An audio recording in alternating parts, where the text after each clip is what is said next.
So, lead by example. Morning, beautiful. What's up? How are you?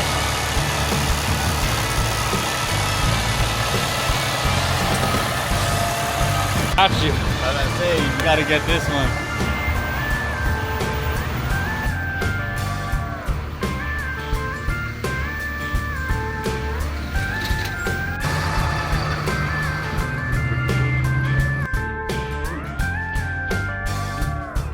Training. You guys, they saw me coming in.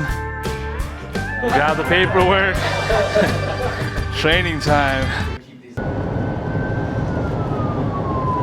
Got dispatched to a large brush or grass fire. I was up at station 66. You can actually see a little column of smoke over there. So they have a command established already, and they're starting to assign some units to where they need to go. Got your unit out of the way.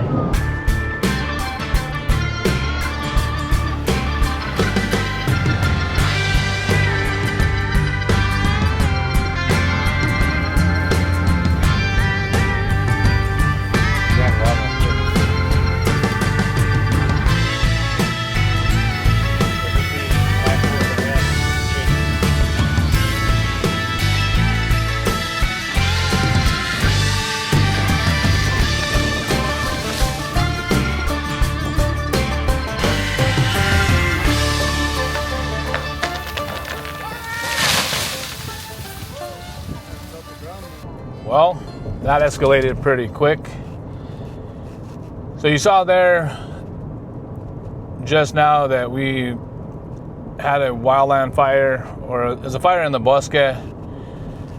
So today my 48-hour shift started off, running paperwork, meetings, phone calls, just like busy work like that. And then as I was up there delivering some paperwork up to the guys at station 66, which is the furthest point from where we were,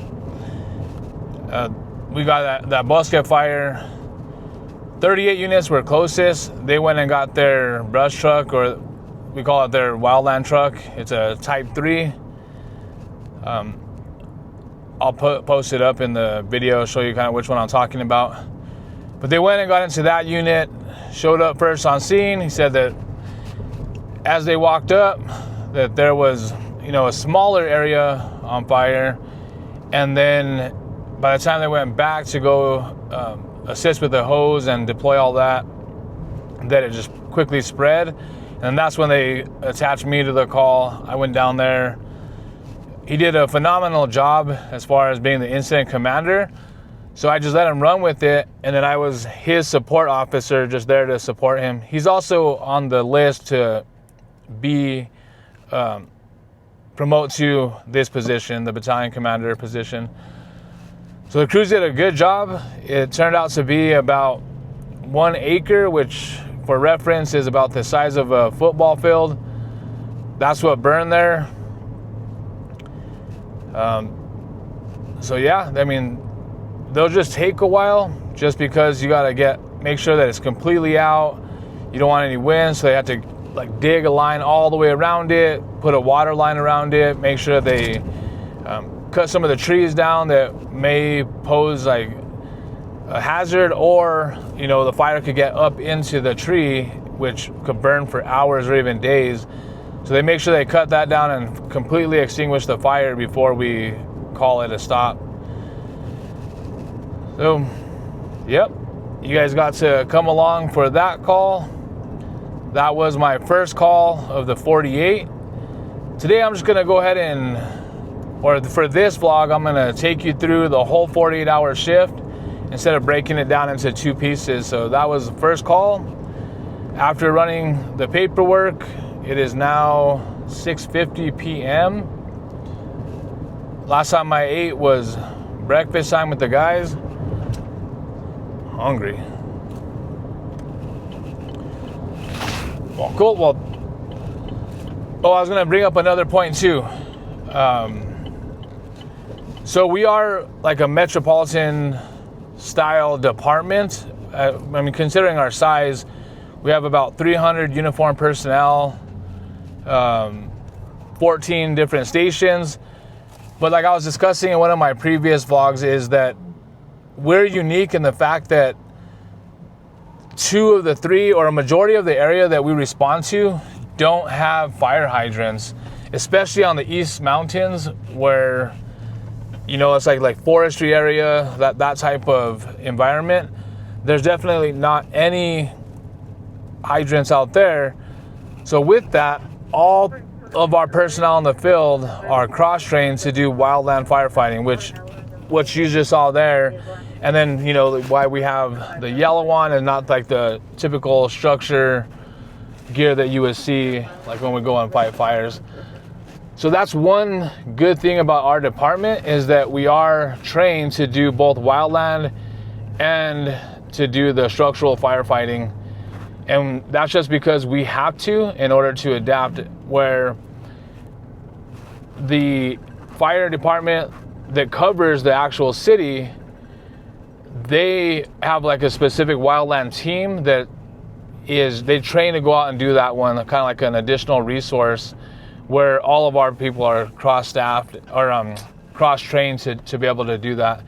And then the other thing is we have to be trained, or engineers or drivers are trained to get water from a static source. So we call it like drafting. They have to draft from a water source, well, because we don't have hydrants, and so we either have to do that or we have to bring the water. So we have like water tenders that shuttle water. They have to leave, they'll come back, they'll pick up some water, fill up their tanks, come back, and then feed it to the firefighters, and then they have to keep doing that. We call it like a tender shuttle. So we have to be proficient at that, because we don't have the luxury of having those hydrants just available, you know, every few blocks or whatever. So proud of these guys. They went in there, did work. It takes a lot of work to do this, because you can't just apply water. You have to, you've seen them with the hand tools, digging, scraping line. It's just grunt work, but we love it. We'll do it all day, every day. All right, I need to find a place to eat.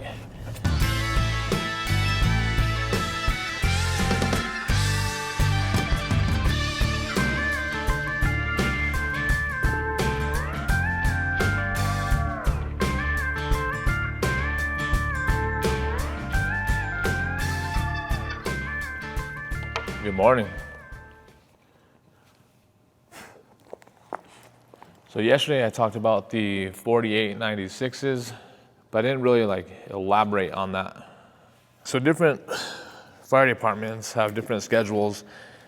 You know, they have 4896, 2472, or they have one that has like a Cali day. That one I'm not too familiar with because I've never been on that kind of schedule. But the 4896, what that means is we are here for 48 hours straight. So each person has their own bedroom, their own bed, and we just come in here and we sleep here and stay here, live here for 48 hours on. And then when we're done with that, then we get to go home, or we're off for a total of 96 hours or 4 days. So that allows like A shift, B shift, and C shift. And then so you're 2 days off, and like if I was on A shift, the first 2 days that I'm off will be B shift, and then the second 2 days off would be C shift, and then it come back to me, and it kind of just rotates that way. So we operate on a 4896, and just wanted to talk about that a little bit, just because a lot of people are not familiar with like our schedules. And even if you are a firefighter, or you're here watching this because you're a firefighter, then it's just interesting to understand like what schedule people are on and how that benefits them and how they like it. And like I mentioned before, we were on a 24-hour shift and then 48 hours off, and then at some point everybody wanted to go back to, or go to a 4896 because it gives them that full 4 days off. Now there's benefits to it, and there's also some negative parts of it. The benefit is you come into work, or when you get off of work, you get off for a full 4 days. I mean, that's pretty good. You know, most people get really excited about having a 4-day weekend or a 3-day weekend, and technically we come in and we get 4 full days off. So that's pretty cool. The negative side of it is that you have to be away from your family for a full 48 hours. And then on top of that, we are public servants. So there is the possibility, and it happens quite often, is getting force hired. Some departments call it mando or mandatory working. So we can't shut down one of these units. We have to make sure that we're constantly fully staffed in order to properly respond to the constituents who we signed up to serve. So we cannot just shut down a unit. If a person calls off sick or they're on vacation, that position has to be filled. And if you're on shift and somebody calls off on one of the next 2 days and nobody signed up for overtime, you could be force hired into that position where you have to stay in there. And that's a contractual thing that we all agreed on, that in order to serve and make sure that we're ready to serve and the public is getting the service that they deserve, then we agreed that the best thing to do is allow that like force hire to happen. So if you're working a 48-hour shift, you could potentially be force hired onto like a 72 hours. Or for example, like tomorrow I signed up for overtime, so that's gonna put me on 72 hours away from home.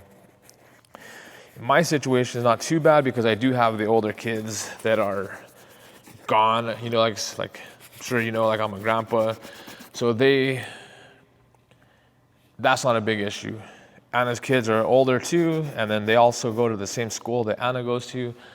So that makes it super easy for like the babysitter situation. But some of these young guys that are just having kids, it could be really tough for them to have to be gone for that long.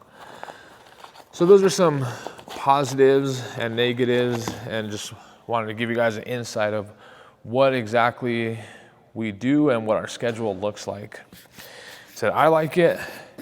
When I went to the training division, it was like a 4-10 schedule. You get used to it, but it's really different when you have, I mean, it's really nice when you have those 4 days off, but then it's also nice to go home and sleep in your own bed too. So I mentioned it briefly yesterday, just wanted to hop on here this morning and talk about that as I shine up my boots from all the dirt and dust from yesterday. So I like to keep it professional, keep it looking clean.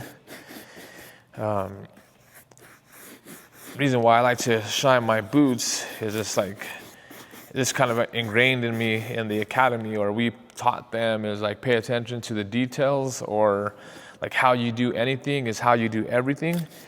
So I just want to make sure that if the expectation is that my crews look good, they look professional, then I should 100% be living that talk. So thought I would come out here this morning, shine up the old boots, and finish my thought on that 4896 schedule. It is day 2 of my 48-hour shift. Technically, it is 8:01, so technically I'm on day 1 of 2. Shift starts at 9, we get off at 9 a.m. So let's see what day 2 brings.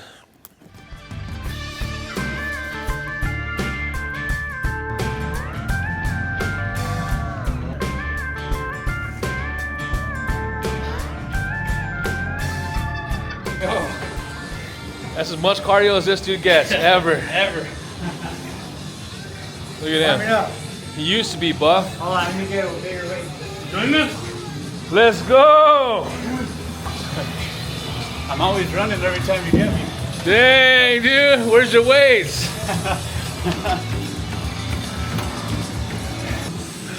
All right, proud of you guys for not being so fat. We saved your room. We saved your spot, come on. You have to try this workout.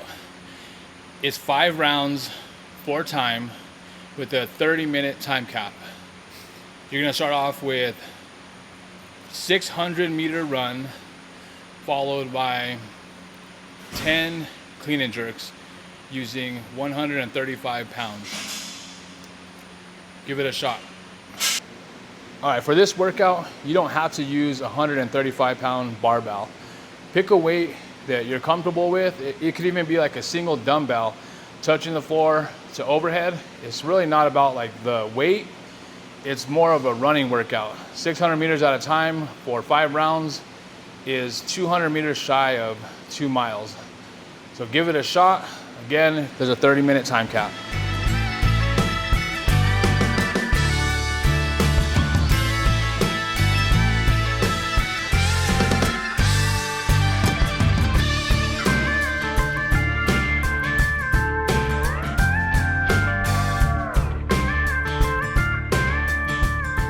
Got a little busy there. So just now we had what came in as a 4-vehicle accident. So what happens there is they get like, it looks like a 4-car pileup. So the officer calls in for additional resources right away. Well, they arrive on scene and there's really only 2 vehicles that were involved. One rear-ended the other. But there was a lot of vehicles that came before we got there, which is pretty typical. Family just rushes over there, so it's hard to tell. Like, the calling party has a hard time telling if everybody was involved, so it makes it like really high. Well, I was there, the officer cleared me from that call, and then as I was just hanging out, just waiting for the scene to clear up, because I was already committed and we had blocked all the lanes, another accident came in. There was a rollover, so we get out there, type in the coordinates. It was actually out on the mesa. Some teenagers were out riding some 4-wheelers, and one of them flipped over their 4-wheeler. We found them pretty quick. We had to hike in maybe a quarter mile. We made contact with them. They were able to walk out. One of them, the 4-wheeler still works. They rode out, and then waiting for us at the top of the hill was family members. Signed a patient refusal. They just they weren't able to start their 4-wheeler to get it back up. So that's out of our control. We just, as long as the patient's okay, how they get the 4-wheeler out is really up to the family. So they were working on that. We cleared the scene. It takes a little bit longer just because we do have to go off-road, and then we're just going off coordinates, and those could be off a little bit based off like the cell phone. It all worked out. It is now 10:20, day 2. Go home, crash out, and then if we get any kind of calls during the night, the alarms go off in each one of our rooms. If it calls for us, we wake up. We have a time limit that we need to get out.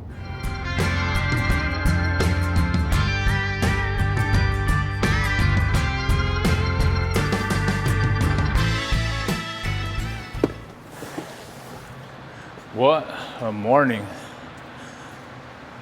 Day started off at 3:40 this morning. So at 3:40 this morning, we had a call for, what was 3:40? Oh, it was code blue. So it means unconscious, not breathing. And then after that, I got back to the station, got a medical emergency out at MDC, that's our jail. I got canceled from that call, and then after that, I got back to the station again, and then got dispatched to a medical emergency, unconscious person. They were out in the mesa. You saw the picture there. So went, handled that, got back 7 a.m. Shift ends at 9. We'll call it a wrap. See you tomorrow. Peace.